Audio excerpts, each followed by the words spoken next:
ശ്രീരാമക്ഷേത്രം കാണാൻ ഭക്തരുടെ ഒഴുക്കാണ് അയോധ്യയിലേക്ക്. തിരക്ക് കണക്കിലെടുത്ത് ദർശന സമയവും കൂട്ടിയിട്ടുണ്ട്.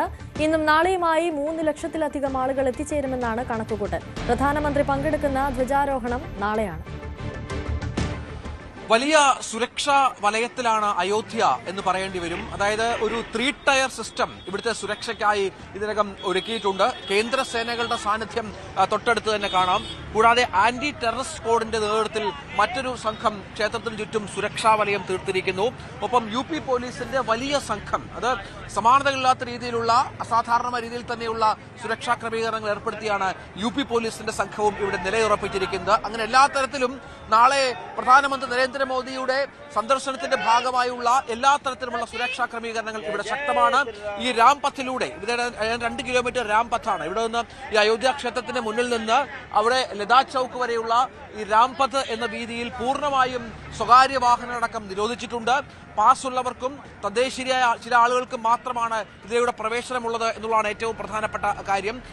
കൃത്യമായ VIP പാസ് വേണം. പാസ് ഇല്ലാത്ത വാഹനങ്ങളൊന്നും കടത്തിവിടില്ല. ഇവിടെ ഓട്ടോറിക്ഷ സംവിധാനങ്ങളും കടന്നു പോകാൻ സമ്മതിക്കുന്നില്ല എന്നാണ് മനസ്സിലാകുന്നത്. അത്തരത്തിൽ ഒരു പഴുതടച്ചുള്ള യാതൊരു തരത്തിലുള്ള വിട്ടുവീഴ്ചകളില്ലാത്ത ക്രമീകരണങ്ങളാണ് ഇപ്പോൾ ഇവിടെ ഒരുക്കിയിരിക്കുന്നത്. നാളെ ഏതാണ്ട് 11 മണിയോടുകൂടി പ്രധാനമന്ത്രി നരേന്ദ്രമോദി ഇവിടുന്ന് ഒരു 3 കിലോമീറ്റർ അകലെയുള്ള സാകേത് കോളേജ് ഗ്രൗണ്ടിലാണ്, അവിടെ പ്രത്യേകം തയ്യാറാക്കിയ ഹെലികോപ്റ്ററിലാണ് ഇറങ്ങുക എന്നാണ് മനസ്സിലാക്കുന്നത്. അവിടെ നിന്ന് റോഡ് ഷോയായാണ് പ്രധാനമന്ത്രി ഇങ്ങോട്ടേക്ക് വരിക. അതിഗംഭീരമായ റോഡ് ഷോ ആസൂത്രണം ചെയ്തിട്ടുണ്ട്. റോഡ് ഷോയോടുകൂടി തന്നെയാണ് ഈ പ്രധാന പരിപാടിക്കായി നരേന്ദ്രമോദി ഇങ്ങോട്ടേക്ക് എത്തുക എന്നാണ് മനസ്സിലാകുന്നത്. ഇരുവശങ്ങളിൽ നിന്നും പുഷ്പവൃഷ്ടി അടക്കം ഉണ്ടാകും എന്നുള്ളതാണ്. അതിനുശേഷം അദ്ദേഹം ചടങ്ങിൽ പങ്കെടുക്കും.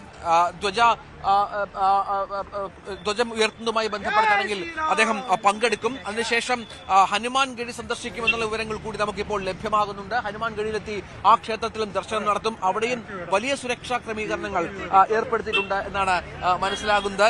അങ്ങനെ ഒരുപാട് തരത്തിലുള്ള എല്ലാ സംവിധാനങ്ങളും ഒരുക്കി തന്നെയാണ് ഇപ്പോൾ കാര്യങ്ങൾ മുന്നോട്ട് കൊണ്ടുപോകുന്നത്. നമുക്ക് ദൃശ്യങ്ങളിൽ കാണാം ഭക്തജനങ്ങളുടെ വലിയ സാന്നിധ്യം രാവിലെ മുതൽ തന്നെ ഈ അയോധ്യയിൽ ഉണ്ട്.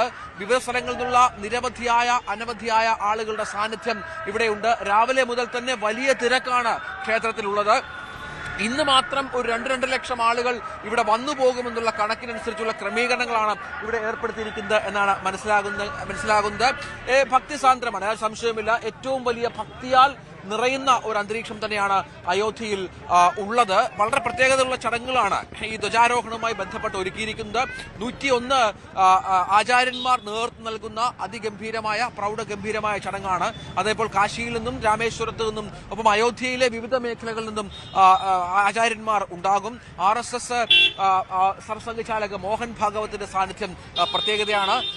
UP മുഖ്യമന്ത്രി യോഗി ആദിത്യനാഥ് ഇവിടെ അയോധ്യയിലുണ്ട്. അദ്ദേഹം സുരക്ഷാ ക്രമീകരണങ്ങൾ പൂർണ്ണമായി വിലയിരുത്തും. അദ്ദേഹവും അവിടെയുണ്ട്. നമുക്കറിയാം, ഏതാണ്ട് ഒരു വർഷം, ഇപ്പോൾ 9 മാസം കഴിയുന്നു അയോധ്യയുടെ പ്രാൺ പ്രതിഷ്ഠാ ചടങ്ങ് നടത്തിയത്. അന്നും മുഖ്യാതിഥിയും ആ ചടങ്ങിന്റെ മുഖ്യ കാർമ്മികത്വം വഹിച്ചതും പ്രധാനമന്ത്രി നരേന്ദ്രമോദി ആയിരുന്നു എന്ന് നമ്മളിപ്പോൾ ഓർക്കുന്നുണ്ട്. ആ തരത്തിൽ തന്നെയാണ് ഇപ്പോഴും കാര്യങ്ങൾ ക്രമീകരിച്ചിരിക്കുന്നത്.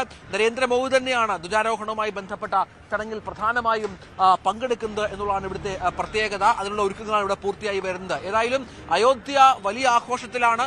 ഭക്തരുടെ വലിയ സാന്നിധ്യം അയോധ്യയിലേക്ക് ഉണ്ട് എന്നുള്ളതാണ്. ഈ പുറകിൽ കാണുന്നതൊക്കെ ഇങ്ങോട്ടേക്ക് വന്ന് പോകുന്ന ഭക്തരാണ്. നമുക്ക് അങ്ങോട്ട് നോക്കാം. ദൃശ്യങ്ങളിൽ ഇവിടെ ഇപ്പോൾ തന്നെ വളരെ ഭംഗിയായി ക്രമീകരിച്ചിട്ടുണ്ട്. വീണ്ടും പൂക്കളും മറ്റും കൊണ്ട് കാര്യങ്ങളെല്ലാം ഇപ്പോഴും കുറച്ചുകൂടി ഭംഗിയാക്കാനുള്ള എല്ലാ ശ്രമങ്ങളും ഇവിടെ നടക്കുന്നുണ്ട് എന്നതും ഇതിന്റെ പ്രത്യേകതയാണ്. അങ്ങനെ അയോധ്യ സുന്ദരിയായി കഴിഞ്ഞു.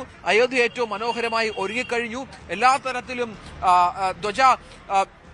പതാക ഉയർത്തലുമായി ബന്ധപ്പെട്ട 191 അടി ഉയരത്തിലാണ് നമുക്കറിയാം ഈ ക്ഷേത്രം നിർമ്മിക്കപ്പെട്ടിരിക്കുന്നത്. 77 ഏക്കറിലായി കിടക്കുന്ന ക്ഷേത്രം, അതിൽ 3 ഏക്കറോളം ഭാഗത്താണ് ക്ഷേത്രത്തിന്റെ നിർമ്മാണം ഇപ്പോൾ പൂർത്തിയായിരിക്കുന്നത്.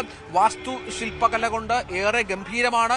1000 വർഷം വരെ നിലനിൽക്കുന്ന തരത്തിലുള്ള ക്രമീകരണങ്ങൾ ആണ് ഏർപ്പെടുത്തിയിരിക്കുന്ന ക്ഷേത്രവുമായി ബന്ധപ്പെട്ട്. അങ്ങനെ എല്ലാ തരത്തിലും വലിയ തോതിലുള്ള സംവിധാനങ്ങൾ ഒരുക്കി സംസ്ഥാനത്തെ, രാജ്യത്ത് തന്നെ ഏറ്റവും വലിയ തീർത്ഥാടക കേന്ദ്രമായി മാറുന്ന ഒരു ക്ഷേത്രമായി അയോധ്യ മാറിക്കഴിഞ്ഞു. അത്രത്തോളം വലിയ പ്രത്യേകത കൂടി അയോധ്യയിലുണ്ട് എന്നതുകൂടി ചേർത്ത് വെക്കണം. ഏതായാലും അതിഗംഭീരമായ വലിയ തോതിലുള്ള സുരക്ഷാ ക്രമീകരണങ്ങളൊക്കെ ഏർപ്പെടുത്തി തന്നെയാണ് ഇവിടെ കാര്യങ്ങൾ മുന്നോട്ട് കൊണ്ടുപോകുന്നത് എന്നുകൂടി ഇതിനോട് ചേർത്ത് വെക്കണം. പ്രശാന്ത് മംഗലശ്ശേരിക്കൊപ്പം രഞ്ജിത്ത് രാമചന്ദ്രൻ, അയോധ്യ.